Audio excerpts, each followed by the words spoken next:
I've heard a lot of what I have to say infused in others' presentations, so I hope that you feel that way as we close it out with what is really a case study on what we did in regard to financial wellness for our employees. And I think at the heart of it, what it was really about is creating something customized in order to become one of the best places to work or an employer of choice. You know, as a business, you always try to do things that match your clients. So when I think about our employees as my clients, I try to do things that match them. And then also on the back end, and this was really our problem, was communicating it to them that way. So BlackRock, over the history of the 7 years that I've been with the firm, has been a highly acquisitive company. We are at the present time the world's largest asset manager. And I could tell anybody until they're blue in the face, or until I'm blue in the face, about all of the unique benefit programs that we have and why they're great for you and why they're special and why they are unique to BlackRock. But I couldn't hold meetings one-on-one with all of our employees. And as a benefits professional, I think a lot of times the problem is, or the challenge you're solving for, is trying to get the perceived value greater than your actual spend. And I think that unfortunately, we were in the reverse. If you asked a lot of our employees, they might say that, you know, for a financial services firm, our benefits are okay, they're average. I mean, I think I use them appropriately. And they really didn't realize the full value. So we moved to a total rewards model. And I was specifically trying to figure out how to get our employees to understand the comprehensiveness of the financial benefits that we provided to our employees. And while I was pondering that, our firm, for the very first time, launched a brand campaign. And this was really important to BlackRock and something that had never happened before. And there may be some of you in the room who still don't know who BlackRock is, and hopefully over time you will. But historically, the firm had been in the institutional business, as we say. So our clients were pension funds, governments, et cetera, managing really large pools of money. But over time, BlackRock has moved to the retail space. So one of the things you may recognize from BlackRock is iShares, and that's our exchange-traded fund business. And so that business is growing rapidly, and it's on the retail side. So if we're going to grow on the retail side, we have to get people to know who we are. So big deal. Our CEO has been on the record before as saying he liked the fact that we were under the radar, and now we're coming out of that. So it was such a big deal, it was clandestine. They weren't telling anybody about it. And so they pool everybody into a room, and they have video conferencing, and they're about to announce the big thing, and they're talking about it, and they're showing us images. And at the end, they release what was the big tagline at the time. Now there's a couple. But it was, so what do I do with my money? And I sat there sort of with my mouth open thinking, oh my goodness, our employees are asking the exact same thing. So what do I do with my money? And while the solution I needed to engineer was very different from what we do for our clients, the premise of it was the same, and I realized that was my hook. So that solved my initial problem of how am I going to get people to listen to me and hear. But it created a new one because now time wasn't on my side because this was so clandestine. I didn't know this was going to be what we were going to say. So I started to very quickly have conversations to say, we need to tell our employees, so what do I do with my money? And everybody agreed, you know, this is something we need to do. And in order to do something quickly and really get the feel of the firm to build it within the culture, I needed to have a lot of conversations with senior leaders to ensure that they agreed with how we were going to roll it out and what we were going to say and what their priorities were. And I realized as I was having these conversations that I really needed to better define what it was that we provided. And so I realized that I could bucket it into three things. It's access, and that's access to great savings, investment, or insurance opportunities. It's learning, making sure that all of our employees were financially literate. And you might think that maybe that's easier at a firm of financial professionals, but I think we actually might be in a worse situation because people think that they're professionals in all areas. And we also have a lot of support functions, a lot of business operations to support all of the trading and portfolio management teams. And, you know, even the portfolio managers, they may be, you know, a large cap equity superstar, but they may not know how to refinance their home.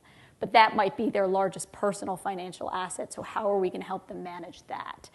And then finally, it was expertise. We do have portfolio managers who are really smart in certain areas. So how do we make sure that our employees take advantage of everything we have to offer? So as I was, talking about this and I thought I'd found my answer, I've got these 3 pillars. I'm talking to our marketing team about how we're going to roll it out.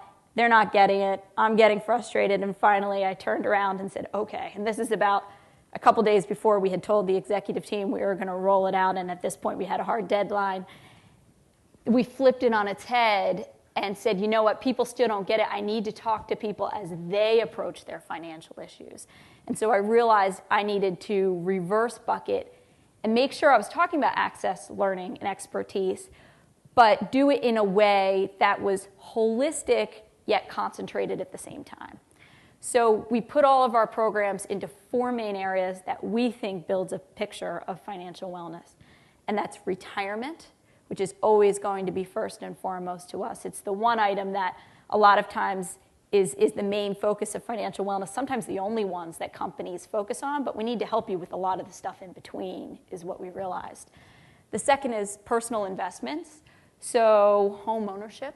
What are the other things that are really important to you at a particular point in time that we can help you with? College savings, because in the US, that's a huge piece of people's financial picture. And finally, financial protection. So if you're saving, you're investing, you're getting off the sidelines, as our CEO would say, but you're not protecting your assets, you're not protecting your income, then you're not financially well, because should anything unfortunately happen to you and you dip into the money that you had saved for college, you had saved to buy a new home, you had saved for retirement, then that's a problem. You're no longer financially well.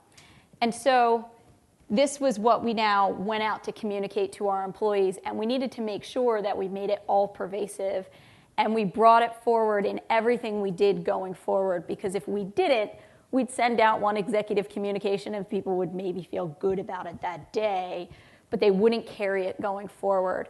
And so there were a few different things that we did. One, we reorganized the way that people navigate our programs. And so I think, when you provide so many things in a comprehensive suite of benefits, one of the problems becomes that nothing gets highlighted and nobody knows where anything is. So we bucketed all of our programs into these areas.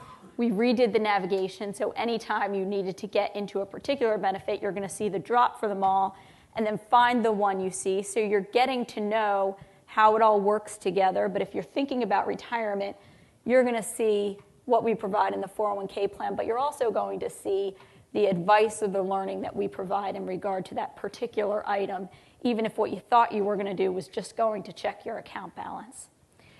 We really pumped up a learning series that I had dipped my toe into the water with creating the year before. So when we looked at all of the financial benefits we offered, one thing that we didn't do was provide stated advice.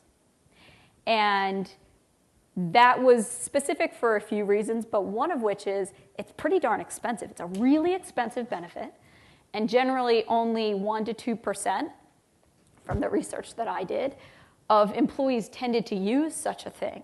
So if you offer something 24/7 on any topic, the likelihood of you calling to get help on something isn't very high because it's too broad. So we decided to concentrate you in at different points in time to what we wanted to teach you about. And sometimes it's because of what's going on in the market.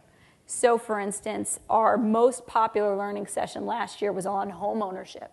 We offered a session on rent versus buy for those that weren't in the market, and then one on refinancing for those that were in the market, because that was a hot topic last year with interest rates being where they were and where the real estate market was. And one of the things that made that the most successful, so we had 900 of our 5,400 US employees attend one of those sessions. And we took one of our star real estate portfolio managers, and we had him kick off the session and tell everybody about what he saw in the market, where it was going, what to think about when you're thinking about buying. And so it was one way that we took something that we have in-house that's unique to our employees. We can't give everybody Nikes, but we can give you our expertise, and so we made sure that we were doing that. And then finally, I learned a lot about measurement. So if I was going to launch something and I was going to keep the firm engaged in what I was doing and help them realize that this is how we're spending our time, how are we going to get them to see this? And so the learning series was a perfect way to do this because I could track enrollment. And so we saw 70% of our US population last year, and we launched this globally, but 70% of our US population attended a learning session last year. We saw a lot of good anecdotal feedback too, which we tried to capture, and we did different surveys. We created a social media space on something that was new to BlackRock. Ironically, it was called The Block. It is still called The Block, our internal social media space. It was practically a block to me launching this thing because it was brand new. Nobody knew how to use it, and yet I was told I had to create a space to launch this thing. But our social media space on this, where we talked more casually, more colloquially, and allowed employees to talk to each other about the benefits that we provided, became the #2 most trafficked space on the block and is still highly trafficked. So it's the space that employees go to want to learn about this kind of stuff. And then last year, we also took advantage of the fact that it was a year that we did an employee opinion survey. We don't do them every year, but that provided us a really good way to track what was happening and how our employees felt about it. And so what we saw was that the response back to the benefits questions, which were something along the lines of, BlackRock provides me benefits that meet my needs, and I value the opportunities that BlackRock provides me to improve my personal and financial wellness, were significantly above where we had tracked a year or two before that, and 18 percentage points above the financial services norm. And so we really kind of marked that as a point where we said, we need to continue to invest in that. Our employees really value this. We saw increased participation in all of the financial benefits that we offered.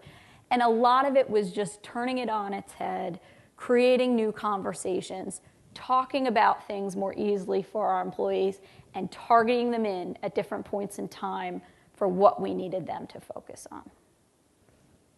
So that's all I have to say. Thank you for your time.